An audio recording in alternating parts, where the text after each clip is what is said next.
যারা শিল্পী মানুষ তারা আমরা প্রত্যেকেই জানি।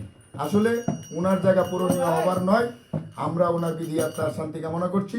আর পাশাপাশি আমরা যারা এই বাউল, অর্থাৎ আপনারা যারা এই বাউল জগতে রয়েছেন, গান জগতে রয়েছেন, আমরা আশা রাখছি আপনাদের এই সুশৃঙ্খল সুন্দর একটা গান মানুষের মনে খোরাক দিয়ে মানুষকে আলোর পথে নিয়ে যাবে। এবং গানের অর্থ যদি আমরা বুঝি, তাহলে এই যে একটা গান উজ্জ্বল মাস্টার সাহেব গাইলেন, যে মানুষ ধরো মানুষ বোঝো, শুন বলি রে পাগল মন, অর্থাৎ মানুষের মাঝেই কিন্তু সব কিছু আছে। এখন মানুষটা তো আমাকে চিনতে হবে, আমিও তো মানুষ, আমি শুধু নামে মাত্র মানুষ। কিন্তু নামে মাত্র মানুষ হলে চলবে না, মানুষের মতো মানুষ যদি আমরা হতে পারি, তাহলে আমাদেরকে আল্লাহ পাক আমাদের জায়গায় এই জগতেও ভালো রাখবেন, পরকালেও আমরা আশা করতে পারি আমাদের জায়গা আল্লাহ পাক ভালো করে দেবেন ইনশাল্লাহ। তো আমরা সবসময় ভালোর পথে থাকবো, আলোর পথে থাকবো।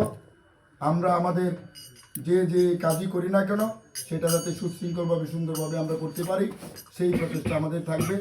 আমরা বিগত দিনে আমরা দেখেছি আমাদের বাউল গানের উপর বিশেষ একটা ঝামেলার সৃষ্টি হয়েছিল।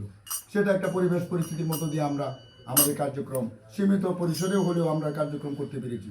কিন্তু আল্লাহর রহমতে আমি বলেছিলাম সেদিন যে এই পরিবেশ থাকবে না, ইনশাল্লাহ আমাদের দিন ভালো আসবে। আমরা কিন্তু ভালোর পথে যাচ্ছি, আলোর পথেই যাচ্ছি আমরা। এটা তো যাচ্ছি, এটা তো আপনারা স্বীকার আছেন, যারা বাউল সম্রাটে যারা রয়েছে, বাউল গানে যারা রয়েছেন, তারা তো আগে চেয়ে ভালো অবস্থানে যাচ্ছে।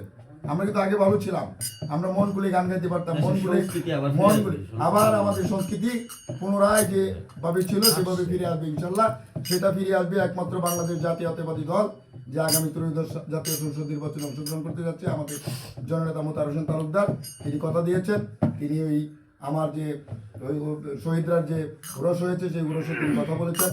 তিনি সরাসরি সশরীরে আসতে পারেন নাই, কিন্তু পরক্ষণে তিনি মোবাইলের মাধ্যমে তিনি আপনাদেরকে আশ্বস্ত করেছেন যে আপনাদের কার্যক্রমের সাথে তিনি একমত পোষণ করেছেন এবং আগামী দিনে উত্তরোত্তর যা যা করণীয়